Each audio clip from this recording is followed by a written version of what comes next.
एक बार की बात है। एक वन में एक पेड़ की खो में एक चिड़िया रहती थी। उसी पेड़ के आसपास कई और पेड़ थे जिन पर फल व बीज उगते थे। उन फलों और बीजों से पेट भरकर चिड़िया मस्त पड़ी रहती थी।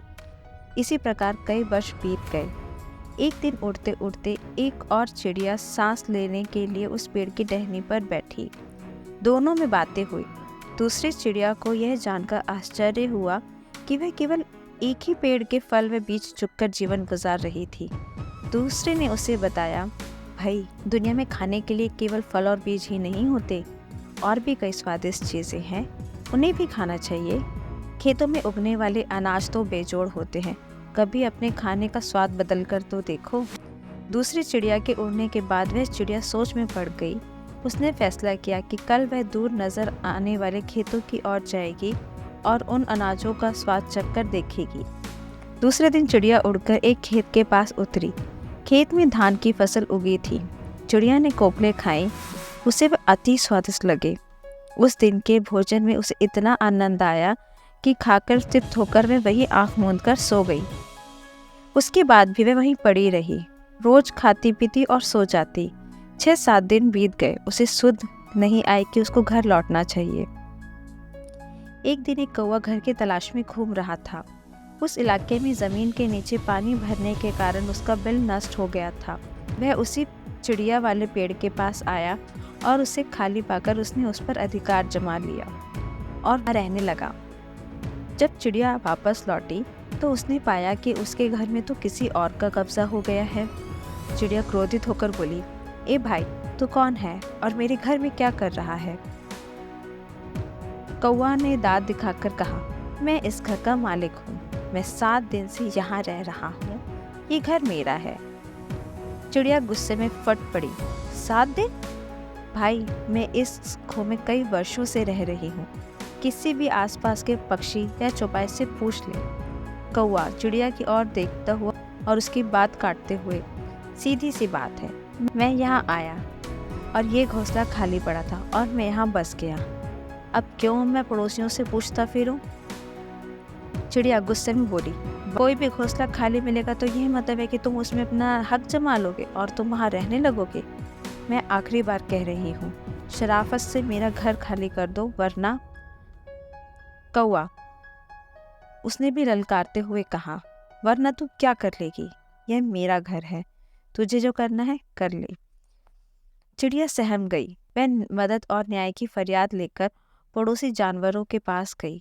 सबने दिखावे की हूँ की, परंतु ठोस रूप से किसी ने भी उसकी सहायता नहीं की। वह एक बूढ़े पड़ोसी के पास गई। ज्यादा झगड़ा बढ़ाना ठीक नहीं होगा, तुम दोनों आपस में कोई समझौता कर लो। पर समझौते की कोई सूरत नजर नहीं आ रही थी, क्योंकि कौवा किसी भी शर्त पर अपना घोंसला छोड़ने को तैयार नहीं था। अंत में लोमड़ी ने उन्हें सलाह दी कि तुम दोनों किसी ज्ञानी ध्यानी को पंच बनाकर अपने झगड़े का फैसला उसी से ही करवाओ। दोनों को यह सुझाव पसंद आया। अब दोनों पंच की तलाश में इधर उधर घूमने लगे। इसी प्रकार घूमते घूमते वह दोनों एक दिन एक नदी के किनारे पहुंचे। वहां उन्हें जब तब में मग्न एक बिल्ली नजर आई। बिल्ली के माथे पर तिलक था और गले में माला। उसे देखकर चिड़िया और कौवा खुशी से उछल पड़े। उन्हें भला इससे ज्यादा ज्ञानी ध्यानी कहाँ मिलेगी।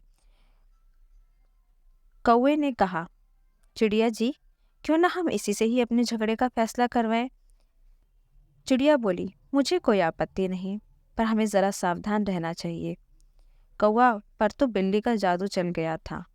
उसने कहा, अरे नहीं, देखते नहीं हो, यह बिल्ली संसारिक मोह माया त्याग कर तपस्विनी बन गई है। सच्चाई तो ये थी कि बिल्ली उन जैसे मूर्ख जीवों को फंसाने के लिए भक्ति का नाटक कर रही थी। फिर चिड़िया और कौवे पर अपना प्रभाव डालने के लिए वह जोर जोर से मंत्र पढ़ने लगी। चिड़िया और कौवे ने उसके निकट आकर कहा,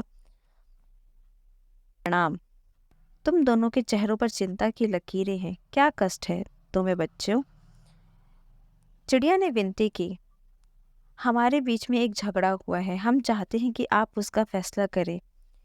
बिल्ली ने कहा, हरे राम, तुम्हें झगड़ना नहीं चाहिए, प्रेम और शांति से रहो। उसने उपदेश दिया और बोली, खैर बताओ तुम्हारा झगड़ा क्या है? चिड़िया ने मामला बताया। कौवा ने अपनी बात कहने के लिए मुंह खोला ही था कि बिल्ली ने पंजा उठाकर रोका और बोली, बच्चों, मैं काफ़ी बूढ़ी हूँ, ठीक से सुनाई नहीं देता है, आंखें भी कमज़ोर हैं, इसलिए तुम दोनों मेरे निकट आकर मेरे कान में ज़ोर से अपनी बातें कहो, ताकि मैं झगड़े का कारण जान सकूं और तुम दोनों को न्याय दे सकूं। वे दोनों भक्तिन बिल्ली के बिल्कुल निकट आ गए ताकि उसके कानों में अपनी अपनी बात कह सके। बिल्ली को अवसर की तलाश थी और उसने म्याऊं की आवाज़ लगाई और एक ही झपट्टे में कौवे और चिड़िया का काम तमाम कर दिया। फिर वे आराम से उन्हें खाने लगी। सीख: दो के झगड़े का फायदा किसी तीसरे का ही होता है, इसलिए झगड़े से दूर रहें।